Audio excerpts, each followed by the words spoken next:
नमस्कार दोस्तों। जिस तरीके से इस वक्त हर तरफ एक बात की चर्चा हो रही है कि जो बांग्लादेश की जो अंतरिम सरकार है, इस सरकार के जो मुखिया हैं मोहम्मद यूनुस, वो शायद अब सटिया चुके हैं। मतलब कि उनका जो ऊपरी माला है उसके अंदर एक बहुत बड़ा शॉर्ट सर्किट हो रहा है। चट चट चट। बीते कल के दिन इन्होंने एक नई हरकत और कर दी। अभी चंद महीनों पहले भी इनके द्वारा एक घटिया बयानबाजी की गई थी। मैं बात कर रहा हूँ दोस्तों यहाँ पर अपने सेवन सिस्टर के बारे में। जी हाँ, सेवन सिस्टर को इन्होंने हमारे अपना गार्जियन बता दिया था। और ये लगातार एक लंबे समय से चाइना के कान भर रहा है, चाइना को उकसा रहा है कि वो भारत की ज़मीन पर कब्जा करे। और अब इस बयान से जिस तरीके से हम लोग इसकी कड़ी निंदा कर रहे हैं, और हम केंद्र सरकार से एक रिक्वेस्ट भी कर रहे हैं इसके साथ साथ कि जिस तरह से हमने पाकिस्तान की घटिया हिम्मत को बढ़ावा दिया, इसको कई बार संभलने का मौका दिया, और यही हाल हम लोग बांग्लादेश के साथ प्लीज़ ना करें, क्योंकि कुत्ते की दुम आसानी से सीधी नहीं होती है। पाकिस्तान को हमने 1948, 65, 71 और 1999 में 4 बार हराया। उस हार से भी पाकिस्तान ने कुछ नहीं सीखा, और इसके अलावा इसने अपने आतंकवादी भेज करके हमारे ऊपर छद्म युद्ध भी कई बार किए, छद्म प्रहार भी कई बार किए। उरी हमला, पहलगाम और पुलवामा अटैक आपको अच्छे से याद होगा। लेकिन इस बार ऑपरेशन सिंदूर के माध्यम से हमने पाकिस्तान की तो बोलती बंद कर दी। लेकिन पाकिस्तान जैसी हिम्मत बांग्लादेश की ना बढ़े, इससे पहले हमको एक बहुत तगड़ा एक्शन लेना होगा। अभी दोस्तों मोहम्मद यूनुस चीन में जा करके, ठीक है, और उधर पाकिस्तान में जो बांग्लादेश के उच्चायुक्त हैं उन्होंने एक स्टेटमेंट जारी करी थी। उन्होंने ये कहा था कि अब पाकिस्तान और बांग्लादेश का गोल्डन पीरियड स्टार्ट हो चुका है इनकी दोस्ती का। ये वही पाकिस्तान है जिसने बांग्लादेश के ऊपर कब्जा स्थापित कर रखा था। बांग्लादेश को बांग्लादेश बनाने में भारत का ही सबसे बड़ा योगदान है, बल्कि हम कह सकते हैं कि बांग्लादेश का जन्मदाता भारत ही है। ये किस गोल्डन पीरियड की बात कर रहे हैं? मतलब कि अपने दुश्मन के साथ में ये अब दोस्ती निभा रहे हैं, और जो इसका दोस्त था उसके साथ दुश्मन भरे अपनी बयानबाजी को प्रस्तुत कर रहे हैं पूरे वर्ल्ड लेवल के सामने। आप देखिएगा एक बार कि जब 1971 में जो वॉर हुआ था, मतलब कि जिस समय बांग्लादेश बना था ना, उस समय हमारे पास में फाइनेंशियल क्राइसिस बहुत तगड़ी थी। हमारे बहुत बड़ी मात्रा में सैनिक शहीद हुए थे, क्योंकि बांग्लादेश के पास में खुद की अपनी कोई भी सेना नहीं थी, कोई भी वेपन्स नहीं था। आपने अपने वेपन्स हाउस ओपन कर दिए सारे, अपनी सेनाएं भरपूर वहाँ पर भेजी, और इसको पूर्वी पाकिस्तान से बांग्लादेश में तब्दील किया। मतलब कि इसको नया देश बना दिया। बल्कि हमने इसके किसी भी एरिया पे अपना अधिकार स्थापित नहीं करा। और ये हमारे सेवन सिस्टर को बोल रहा है कि मैं इनका गार्जियन हूँ। गार्जियन मतलब गार्जियन, सोचिए। मतलब कि बांग्लादेश में भारत के खिलाफ एक बहुत बड़ी साजिश रची जा रही है, और इस साजिश में जो तुर्की है ना, वो इस बांग्लादेश का बराबर साथ दे रहा है। और हम भी कौन सा काम है, हमने भी कर दिया #बायकट टर्की। और हमारे इस अभियान के बाद में जो वहाँ का टूरिज़्म है वो अचानक से गिर चुका है। मतलब कि यहाँ के जो आधिकारिक जो नेता वगैरह होते हैं वो अपने बयान दे रहे थे, जिस समय इंडिया पाकिस्तान का वॉर चल रहा था, कि एक बार इंडिया को बैठ करके बात करनी चाहिए, पाकिस्तान के साथ में डायरेक्ट युद्ध नहीं छेड़ना चाहिए। अब ये हमको देश सिखाएगा कि हमको क्या करना है क्या नहीं करना। और भैया अब हमको चल चुका है पता कि कुत्ते की दुम सीधी नहीं होने वाली। कई बार मौके दिए हैं इसको संभलने को लेकर के, लेकिन पाकिस्तान नहीं समझने वाला। और अब आप हमको सिखा रहे हो। पहले आपके देश के अंदर क्या चल रहा है वो देखो, आपका देश का विकास कितना ठप पड़ा है उसको देखो एक बार, उस पर फोकस करो, ज़्यादा अच्छा होगा। एक्चुअली बीते कल के दिन 10:30 बजे के आसपास दोस्तों बांग्लादेश ने अपना एक मैप जारी कर दिया, एक मानचित्र जारी कर दिया। इस मानचित्र को आप ध्यान से देखिएगा कि इसमें भारत के कई सारे राज्यों को इसने अपना हिस्सा बता दिया है with the help of this map. इस मैप की सहायता से दोस्तों ये कोई छोटी मोटी बात नहीं है, हिम्मत ऐसी बढ़ती है। आज इसने मैप में दिखा दिया, कई साल तक मैप में दिखाते रहेगा, फिर फाइनली आकर के क्या होगा, हमारे पर हमला कर देगा। तुर्की इसकी हेल्प करेगा, चाइना भी इसकी हेल्प कर सकता है, पाकिस्तान तो इसकी हेल्प करेगा, क्योंकि दोनों का गोल्डन पीरियड चल रहा है। सर इसी को बोलते हैं शायद विनाश से काले विपरीत बुद्धि। और जो हमने बांग्लादेश की इतनी बड़ी हेल्प करी है, तो शायद एक बात तो साफ है कि शराफत का ज़माना अब रहा नहीं है। इस स्क्रीनशॉट का छोटा सा जोक है, इसको आप पढ़ लीजिएगा। अब इस जोक से आप कितना सहमत हैं कमेंट करके आप मुझे पक्का बताइएगा। क्या सच में हम लोग बांग्लादेश के ऊपर तगड़ी कार्रवाई करके क्या हम सच में एक बहुत बड़ी जल्दबाजी दिखाएंगे? क्या इसको भी हमें अब संभलने का मौका देना चाहिए? 15-20 साल और युद्ध लड़ेगा, हम अपने सैनिक भेजेंगे, ड्रोन का इस्तेमाल करेंगे, मिसाइल का इस्तेमाल करेंगे, अपना फाइनेंशियली लॉस करेंगे, या फिर बस शुरुआत में ही उसकी बोलती बंद कर दें? क्योंकि हिम्मत ना ऐसी बढ़ती है। पाकिस्तान कितना हमारे सर पे चढ़ चुका है, सोचिए एक बार। वो तो अब जा कर के हमने अपनी जो सिंधु जल समझौता है उसको सस्पेंड किया था। बड़े बड़े युद्ध हुए, मौके बहुत थे इसको प्यासा मारने के हमारे पास में, लेकिन हमने कभी इसको प्यासा नहीं मारा, इसकी भूमि को हमने कभी बंजर नहीं करा, इसकी बत्ती गुल होने से हमने हर बार इसको बचाया, क्योंकि इसी नदी से इसके बड़े बड़े पावर प्रोजेक्ट चलते हैं, मतलब कि बिजली बनती है इस देश के अंदर, और बांग्लादेश भी बहुत हद तक हमारे ऊपर डिपेंड है, लेकिन ये समझने के लिए भी तैयार है नहीं। मैं मानता हूँ कि आवश्यकता पड़ती है एक दूसरे देशों की, सबको पड़ती है, लेकिन कभी कभी हम लोग दोस्तों मैनेज करना अच्छे से जानते हैं। चलिए दोस्तों, आते हैं वापस हम लोग यहाँ पर टॉपिक की तरफ। सो गाइस, भारत के 7 सिस्टर, भारत के पूर्वोत्तर राज्य, ठीक है, हमारे बिना कुछ नहीं है, यही कहा था। इसको हम बोल सकते हैं कि ये बकैती करी थी इस व्यक्ति ने, जो अंतरिम सरकार का मुखिया है, मोहम्मद यूनुस। इतनी बड़ी स्टेटमेंट। और यहाँ पर इसके अलावा दोस्तों, उसके बाद यहाँ पर इसकी जीडीपी काफ़ी डाउन हुई है। हमने इसके साथ अपने व्यापार को बुरी तरीके से अब ठप कर दिया है। और दोस्तों हमारे पास, ठीक है, इसे आना होगा, हम इसके पास नहीं आएंगे। और अगर उनको बंगाल की खाड़ी में जाना है, इसने ये भी कहा था ना कि अगर हमको बंगाल की खाड़ी में जाना है तो समुद्र के इलाके में जाना है तो हमारे पास इनको आना होगा, यानी कि समुद्र के गार्जियन कौन हो चुके हैं हम? अब ये बांग्लादेश हो चुका है जी हाँ, और अब ये देश हमारे देश के ऊपर गरजना शुरू कर चुका है।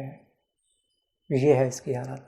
अब इसके चलते इसने एक नया मैप जारी कर दिया और आसपास के पड़ोसी देश इस मोहम्मद यूनुस का काफ़ी सहयोग करेंगे। भाई चाइना भी इसका सहयोग कर रहा है, वहाँ से पाकिस्तान भी कर रहा है, टर्की भी कर रहा है, और बांग्लादेश खुद तो अपना सहयोग करेगा, ये तो कॉमन सी बात है।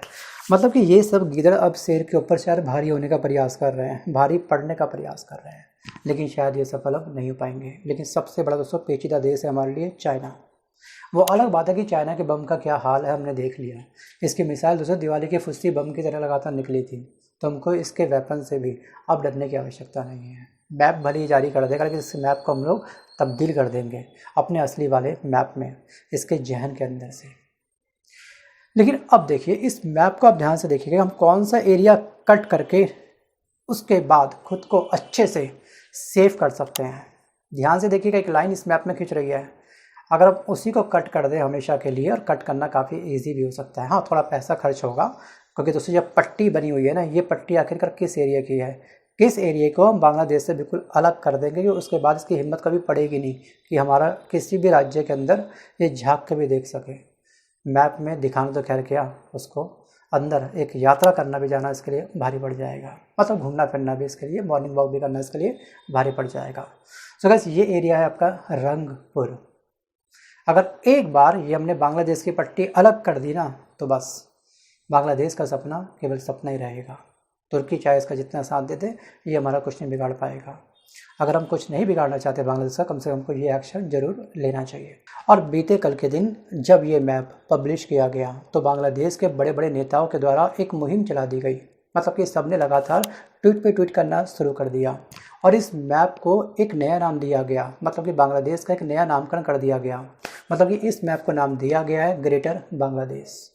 जरा सोच कर देखिएगा कि बांग्लादेश बनाने की तैयारी में लगा हुआ है, बांग्लादेश एक नया बांग्लादेश का निर्माण कर रहा है, जो एक समय पहले सच कहूँ तो पाकिस्तान था। और अब इस ट्वीट को अगर सबसे पहले किसी व्यक्ति ने किया था तो ये व्यक्ति था, वही व्यक्ति था जिसने एक टाइम में शेख हसीना की सरकार को धराशायी किया था, मतलब गिराया था।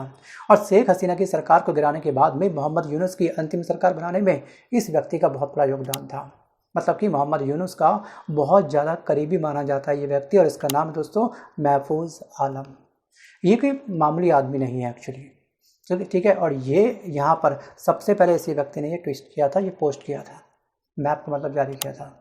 वो अलग बात है कि हमारी प्रतिक्रिया काफ़ी नेगेटिव रही भारत की तरफ से, मतलब ये एक्शन लिया गया तो तुरंत इसने अपने ट्वीट को डिलीट कर दिया। मतलब डर तो हमारा है, लेकिन इस डर से काम नहीं बनने वाला है, क्योंकि इसके पीछे कुछ ना कुछ एक बहुत शक्तिशाली देश भी शामिल हैं। जैसे हम कह सकते हैं कि चाइना या फिर टर्की। तो केवल डांट से, पोस्ट को हटाने से बात नहीं बनने वाली है, क्योंकि हमारे खिलाफ एक बहुत बड़ी साजिश होने वाली है। उस साजिश से हमको कहीं ना कहीं बचना चाहिए। और यहाँ पर जो सल्तनत बांग्ला नामक एक बहुत बड़ा तुर्की ग्रुप है, वो अब एक्टिव हो चुका है।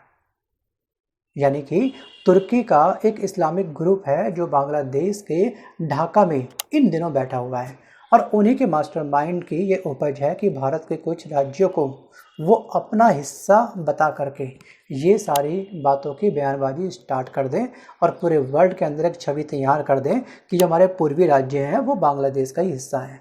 शुरुआत तो कम से कम करो, बाकी कुछ तो मैसेज जाएगा पूरे वर्ल्ड के सामने, कुछ लोग तो सच मानेंगे इस बात को। फिर एक छोटा सा छद्म युद्ध करके हम लोग इनके ऊपर इन तमाम राज्यों को अपना बना सकते हैं। लेकिन दोस्तों, भारत ने कोई कच्ची गोलियां नहीं खेली है, ध्यान रखिएगा। हमको अच्छे से आता है कि किसको कैसे सबक सिखाना है। लेकिन इस बार ईंट का जवाब पत्थर से नहीं देंगे हम लोग। कोई भी देश हमारे ऊपर वार करेगा तो इस बार हम लोग ईंट का जवाब एक बहुत बड़ी मिसाइल से देंगे। जैसे हमने दांत खट्टे करे थे इस समय पाकिस्तान के, वैसे हम दांत खट्टे कर सकते हैं बांग्लादेश के भी। बांग्लादेश शायद दोस्तों इस समय कर रहा है आबैल मुझे मार, या फिर विनाश से काले विपरीत बुद्धि। जो बांग्लादेश की चल रही है वही सेम दोस्तों कंडीशन पहले भी पाकिस्तान की भी थी, अभी भी शायद ये होगी। अब यहाँ पर इन तमाम देशों को सबक सिखाने को लेकर के भारत ऐसे कदम उठा सकता है कि सांप भी मर जाए और लाठी भी ना टूटे, मतलब कि हींग लगे ना फिटकरी, रंग चौका चौका आए। सो गाइस, वो कदम है केवल कुछ इलाकों को हमें ब्रेक करने की आवश्यकता है। इनके साथ जो जॉइंटिंग वाली छोटी मोटी पट्टियाँ हैं उनको ब्रेक करने की आवश्यकता है। सो गाइस, मैं बात कर रहा हूँ यहाँ पर 7 सिस्टर वाले इलाके के बारे में। सो गाइस, मैं बात कर रहा हूँ उस इलाके के बारे में जिसको बोलते हैं रंगपुर, यानी कि रंगपुर के इलाके को तोड़ने की अब जरूरत आ चुकी है। चटगांव इलाके को तोड़ने की आवश्यकता बन चुकी है। और जैसे ये इलाके टूट जाएंगे, इन लोगों को, इन देशों को आसानी से ये समझ में आ जाएगा कि भारत बहुत कुछ कर सकता है। भारत से पंगा लेना दोस्तों इतना आसान काम नहीं है, क्योंकि भारत अब कोई मामूली देश रहा नहीं कि कोई भी छोटा मोटा देश कोई आएगा और हमको आंखें दिखाना स्टार्ट कर देगा। एक्चुअली यहाँ पर जो इकोनॉमिक टाइम्स है, इकोनॉमिक टाइम्स के रिपोर्ट के अनुसार जो तुर्की एरिया है, तुर्की एरिया में एक एनजीओ है जिसका नाम है सल्तनत बांग्ला।